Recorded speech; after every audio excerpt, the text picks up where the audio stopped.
রফল আদান করতে হবে, এটা সহি সুন্নাহ। না করা এটা দুর্বল সুন্নাহ। আর কি? আগে হাঁটু যাবে না হাত যাবে? দুটাই যাবে, সমস্যা নেই, দুটাই জায়েজ আছে। আগে হাঁটু দেওয়া জায়েজ আছে, আগে হাত দেওয়া জায়েজ আছে।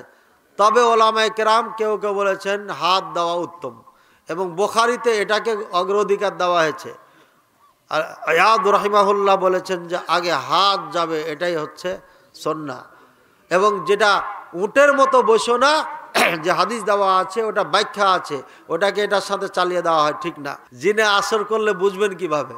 চোখ বড় বড় করে তাকাবে, আর চোখ ছোট করতে পারে না। 1 নম্বর বুঝ।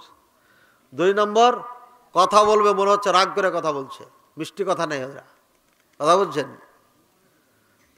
মানে যে মানুষটা তার উপর আসর করবে তার রূপ চেহারা পরিবর্তন হয়ে যাবে, গঠন কাজ কামই বুঝতে পারবেন যে হ্যাঁ এরা আসর করেছে।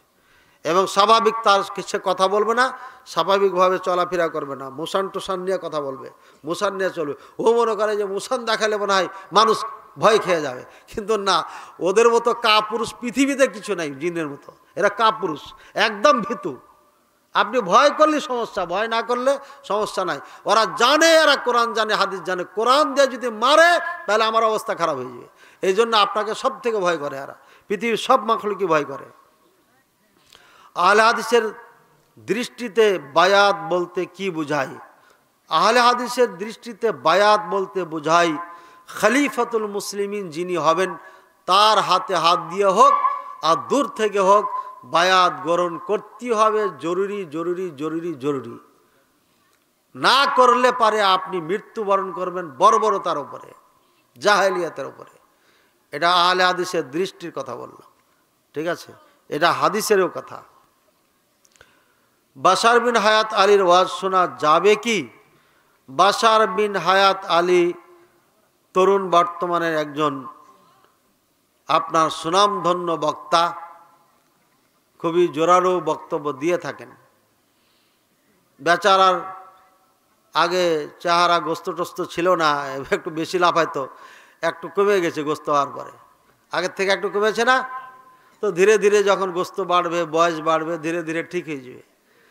ছেলেটা খুব ভালো পরিশ্রমী ছেলে, এবং তার বক্তব্য দেওয়া, দাওয়াতি কাজের স্পৃহা আছে, অনেক মানুষ তাকে ভালোবাসে। আমরা এ সমস্ত ছেলেদেরকে ওয়েলকাম জানাই। দাওয়াতি ময়দানে তাদের দরকার আছে। আমরা কখন আছি না আছি চলে যাব, এই সন্তানদেরা পরবর্তীতে কাজ করবে। তো এই সমস্ত তরুণ আলেম যারা, তাদেরকে আমরা বলবো একটু ব্রেক ধরে কথা বলতে হবে। আমার ভাইরাল হওয়ার দরকার নেই, আমার ভাইরাল হওয়ার দরকার নেই। যদি আমার ভাইরাল হওয়ার দরকার হয়, উদ্দেশ্য হয়, তাহলে আমার সবই তো বাদ হয়ে গেল। মানুষ আমার বক্তব্য শুনুক, আমার মাহফিলের ডেট বেশি হয়ে যাক, এই উদ্দেশ্যে ওয়াজ করলে পারে এটা বাদ হয়ে যাবে, তাহলে আমার সব শেষ হয়ে যাবে। এই জন্য তরুণ যারা আলেম, তরুণ বক্তা, তাদেরকে এটা অবশ্যই খেয়াল রাখতে হবে। আমরা দাওয়াতি কাজ করি আল্লাহর জন্য, আল্লাহকে খুশি করার জন্য। এটা যদি দুনিয়ার জন্য হয়ে যায় তাহলে পারে আমরাই নিজেরাই বিপাকে পড়ে যাব, আল্লাহর কাছে ধরা খেয়ে যাব। এজন্য আমরা এই ছোট ভাইদেরকে উৎসাহিত করি, তারা দাওয়াতি ময়দানে ভালো মাঠ পেয়েছে, মাঠটাকে ধরে রেখে আল্লাহর জন্য কাজ করা, তাদের দ্বারা যেন ইসলামের উপকার হয়, ক্ষতি না হয় এবং বিতর্কিত না হয়। আলহামদুলিল্লাহ এ পর্যন্ত আমি যত বক্তব্য দিয়েছি, ফতোয়া দিয়েছি, হ্যাঁ, কোনো ফতোয়া কোনো বক্তব্যতে আজ পর্যন্ত আমাকে উড্ড করতে হয়নি, আলহামদুলিল্লাহ করিনি। আল্লাহ যেন এ অবস্থায় শেষ পর্যন্ত চালিয়ে যাওয়ার তৌফিক দান করেন। একটা কথা বললে পারে ওটাকে আমি নিজের যতটুকু জানি কোরআন সুন্নাহর সামনে রেখে কথা বলি এবং মাইপা কথা বলার চেষ্টা করি। স্পিড যতই উঠুক, ব্রেক ঠিক থাকে, ব্যালেন্স ঠিক রেখে কথা বলি। আর কোনো কথা বলতে গেলে গবেষণার মাধ্যমে বলি।